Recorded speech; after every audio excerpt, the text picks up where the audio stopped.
قصہ اسی طرح کا لکھا ہے کہ ایک آدمی جو ہے وہ ہم جو تسبیح فاطمی پڑھتے ہیں نماز کے بعد سبحان اللہ 33 مرتبہ، الحمدللہ 33 مرتبہ اور اللہ اکبر 34 مرتبہ، یہ سب ملا کے 100 ہو گئے کلمات. اور ایک مرتبہ بعض جگہ پر لا الہ الا اللہ بھی ہے اور چوتھا کلمہ بھی ہے بعض جگہوں پر. تو یہ پڑھنا چاہیے ہر نماز کے بعد. یہ تسبیح فاطمی کہلاتی ہے جو نبی علیہ السلام نے اپنی لاڈلی بیٹی بی بی فاطمہ رضی اللہ عنہا کو عطا فرمایا تھا. تو یہ اسی طرح 33 اور 34 ہے. ایک پڑھنے میں خرابی یہ کرتے ہیں جلدی جلدی، اب یہ صحیح ادائیگی نہیں ہوئی تو اگر پڑھتا بھی ہے تو آدمی تھوڑا صحیح سے پڑھے، آرام سے ٹھہر کے پڑھے. سبحان اللہ سبحان اللہ سبحان اللہ، الحمدللہ الحمدللہ الحمدللہ. 1 منٹ کی بجائے 2 منٹ لگیں گے، کام صحیح ہوگا.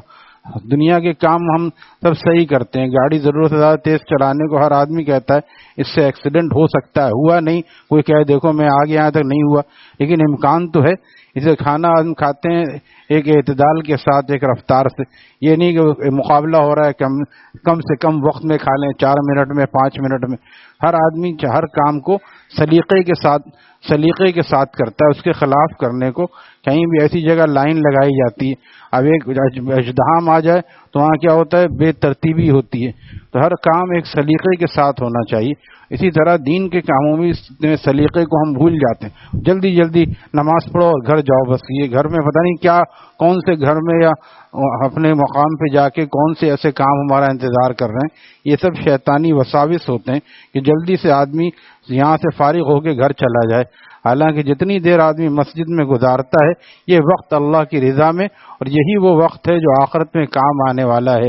ہمارے شیخ فرماتے تھے وہ میرے لمحات جو گزرے خدا کی یاد میں، بس وہی لمحات میری زیست کے حاصل رہے. یہی اوقات کام آئیں گے. ہم نیک مجلسوں میں بیٹھ رہے ہیں اور جو ذکر و تلاوت میں گزار رہے ہیں. باقی سارے اوقات جو ہم صبح سے شام تک ادھر ادھر گزار رہے ہیں، ہاں اگر کوئی نوکری بھی اس لیے کرتا ہے تاکہ حلال پیشہ اختیار کروں، اس میں بھی سنت و شریعت کا اہتمام رکھتا ہے، گناہ نہیں کرتا. بہت سے لوگ اس لیے داڑھی منڈاتے یا کٹاتے ہیں تاکہ میں جوان نظر آؤں، تاکہ مجھے نوکری اچھی ملے. بہت سے اس کی وجہ سے غیروں کا لباس پہنتے ہیں. تو اگر یہ سب نہ کریں تو پھر وہ بھی نوکری بھی اللہ کے راستے میں انشاءاللہ وہ بھی لکھی جائے گی، کیونکہ کسب حلال کو فریضہ فرمایا. تو اور نیت لیکن اس میں یہ ہے کسب حلال میں کیوں کما رہا ہوں، تاکہ حرام سے بچوں، کسی کے جیب پہ نظر نہ رکھوں. جیب کترنا تو دور کی بات، کسی سے امید اور توقع بھی نہ رکھوں کہ کوئی مجھے دے دے گا. اس لیے حلال پیسہ کمانا عبادت ہے، لیکن نیت آدمی درست کرے کہ ہم پھٹیک نہیں کر رہے ہیں بلکہ ہم اس لیے جا رہے ہیں، اس کو بھی ایک نیکی اور عبادت سمجھ کے کرے. اور جیسے ہی اذان ہو جائے نماز کی تیاری کرے، پھر نماز پڑھ کے آ جائے، پھر کام میں لگ جائے.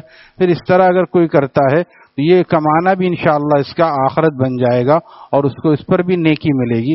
لیکن وہی بات ہے کہ اس میں دین اور شریعت کا خیال رکھیں. تو بہرحال یہ تسبیحات جو ہیں ہم لوگ جلدی جلدی پڑھتے ہیں. ایک صاحب بہت جذباتی تھے، حضرت مفتی عبدالرؤوف سکھروی صاحب نے یہ قصہ سنایا کہ بہت یعنی کہ ہر چیز میں اور زیادہ کر دیں تو کیا حرج. اور تو وہ بجائے 33 نے کہا یہ کیسے ہے، 100 مرتبہ میں پڑھوں گا. 100 مرتبہ.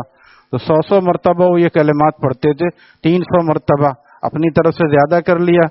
تو انہوں نے خواب میں دیکھا وہ اسی طرح معمول کے تحت 100 مرتبہ کرتے تھے کہ 33 تو مجھے کم لگتے ہیں، 100 مرتبہ ہونا چاہیے.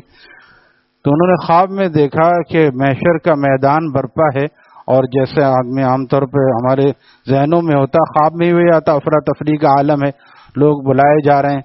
تو وہ لوگ بلائے جا رہے ہیں جو تسبیح فاطمی پڑھتے لوگوں کو بلایا گیا. بہت سارے لوگ ان کو نہیں بلایا گیا. یہ بھی گئے اسی کاؤنٹر پر، جیسے آدمی سمجھتا ہے کہ وہاں پہ بھی اس طرح کاؤنٹر ہوں گے، اور جا کے بھی میں بھی پڑھتا تھا، مجھے ابھی تک نہیں بلایا گیا. کہا تم کیا پڑھتے تھے؟ کہا میں یہ پڑھتا تھا. 100 مرتبہ ہوتے ہم ڈرتے نہیں، بزرگ نے بتا دیا تو اتنا ہی ہونا ہے. یہ بات صحیح ہے. ان سب تعداد میں ایک برکت ہوتی ہے، حالانکہ اس سے پیچھے آگے پیچھے ہو جائے تو کوئی حرج کی بات نہیں. پھر بھی آدمی کہتا ہے 111 ہے تو 111 پڑھے، 110 بھی نہیں پڑھے گا، 112 بھی نہیں پڑھے گا. تو یہ اور 111 ہمارے شیخ بھی فرماتے تھے، ہمارے حضرت والا بڑے عالم تھے، فرمایا 111 جو ہے یا کافیوں کے اعداد ہیں. اگر کسی وظیفے میں اور کوئی آپ کو خود یاد نہ رہے کہ کسی نے کتنا بتایا تھا، 111 مرتبہ پڑھ لیا تو انشاءاللہ اس سے کام بن جائے گا. جیسے حسبنا اللہ و نعم الوکیل ہے، یہ قرآن کا وظیفہ ہے جو اللہ تعالی نے بنا کے دیا. حسبنا اللہ، اللہ تعالی ہمارے لیے کافی ہیں، ونعم الوکیل، وہی بہترین کارساز ہیں. تو کوئی بزرگ اس کو 308 مرتبہ بتاتے ہیں، کوئی 341 مرتبہ، مختلف کاموں کے لیے.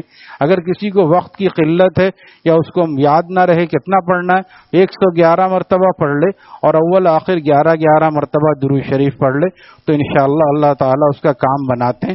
روزانہ کرے کم از کم 40 دن تک. یہ چیزیں بیکار نہیں ہیں اور یہ عادات بھی بیکار نہیں ہیں.